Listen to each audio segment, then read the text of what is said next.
Halo, selamat pagi semua. Perkenalkan, nama saya Rossi Granada. Ini adalah vlog pertama saya. Vlog ini akan berisi tentang perkenalan saya, cerita menarik di negeri Sakura Jepang, khusus untuk buat kalian. Oke guys, sebelum lanjut nonton videonya, jangan lupa subscribe dan aktifkan lonceng notifikasinya ya.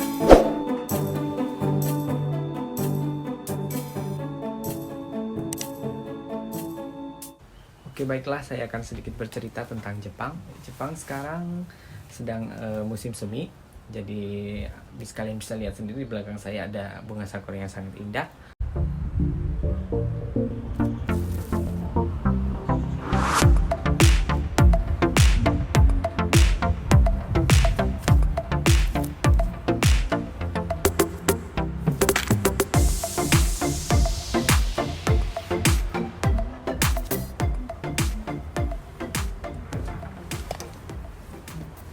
Dan sakura ini biasanya cuma berumur sekitar 1 minggu.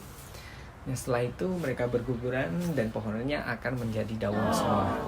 Jadi cuma 1 minggu. Jadi kalian kalau mau ingin main-main ke Jepang di bulan 4 pas musim semi, ini adalah saat yang paling tepat buat kalian. Udaranya udah mulai sejuk ya. Jadi sekitar ya 12-15 derajat seperti di area puncak kalau di Indonesia. Jadi tidak begitu dingin, jadi buat orang-orang Indonesia seperti kita akan sangat pas sekali. Nah, untuk mereka yang memiliki anak atau berkeluarga yang sudah memiliki anak, biasanya di bulan 4 ini mereka sangat sibuk sekali untuk mempersiapkan anak-anaknya ke sekolah. Karena di Jepang ajaran barunya itu dimulai di bulan 4 ini, beda dengan di Indonesia. Jadi alokasi untuk keuangan mereka pasti di bulan 4 ini dialokasikan untuk ke sekolah, bukan untuk ke belanja.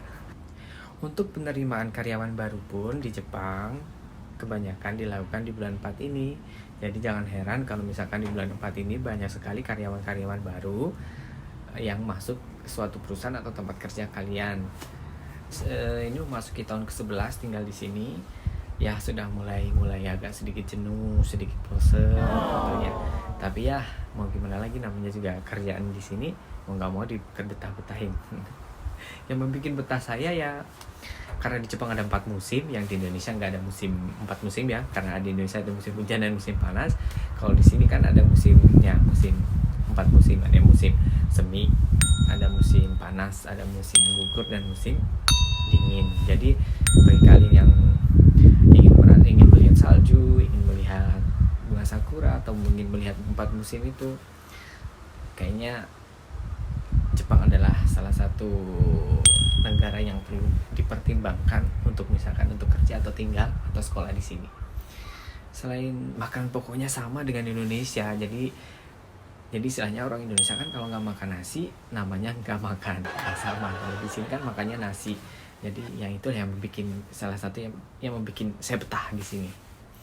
Nah, kebetulan saya tinggal di lumayan daerah dekat gunung ya, karena di Kobe. Di Kobe itu daerahnya dekat-dekat gunung. Jadi pemandangannya sangat indah sekali kalau kalian bisa lihat di belakang. Indah sekali bukan? Nah, Kobe ini dekat dari Osaka. Kalau misalkan kalian naik kereta biasanya sudah sampai 1 jam kali ya, itu sudah bisa nyampe di sini. Di sini kotanya indah sekali. Zaman dulu di kota ini banyak sekali ekspatriat gitu ya di sini ya, di Kobe ini. Jadi bangunannya bangunan model kayak villa-villa gitu. Bagus banget tempatnya. Ya. Bagus kan? Bagus kan? Nah, oke. Kalau ingin tahu seputaran Kobe juga boleh, nanti next kita bikin vlognya buat kalian. Ingin jalan-jalan ke ingin tahu masjid Kobe juga, masjid tertua yang ada di Jepang juga boleh. Next pas waktu Jumatan atau apa kita ke sana, kita lihat-lihat. Oke, kita pindah ke dalam ruangan ya, karena di luar anginnya kenceng banget, jadi udah agak sedikit dingin. Untuk tips bagi kalian yang ingin berpergian ke Jepang di musim semi seperti ini, seperti sekarang, ada baiknya jika kalian membawa serta obat-obatan dari Indonesia, terutama kalian memiliki alergi dengan serbuk sari atau biasa di sini disebut dengan kafungsho. Jadi karena banyaknya bunga-bunga yang mekar, biasanya mereka mengeluarkan serbuk sari yang bisa menyebabkan alergen pada diri kita. Terutama kalian yang memiliki alergi harus berhati-hati. Jadi alergi ini bisa ke mata gatal, atau ke hidung, bisa seperti kayak flu gitu.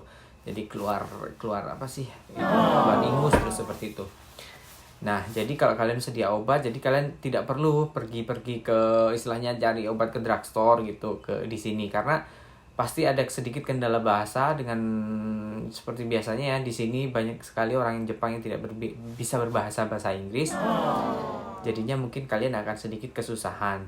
Jadi langkah baiknya jika kalian membawa obat-obatan anti alergi dari Indonesia.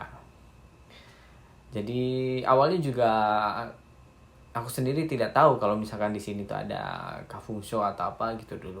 Jadi pertama kali kena ke mata gatal sekali, rasanya pedih gitu kan. Itu biasanya seperti itu.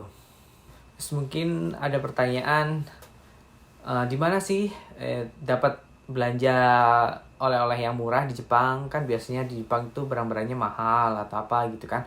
Nah, nanti mungkin next di vlog berikutnya bisa aku jelasin di mana belanja oleh-olehnya dan apa aja barang-barang yang bisa dibeli.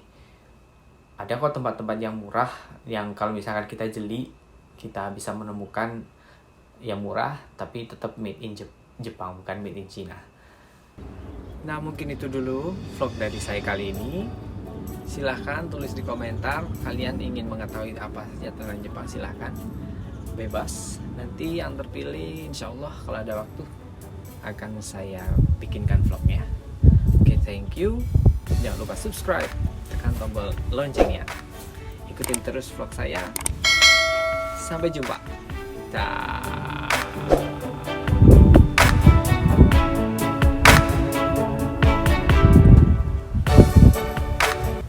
It's not until you fall that you fly. When your dreams come alive, you're unstoppable. Take a shot, chase the sun, find the beautiful.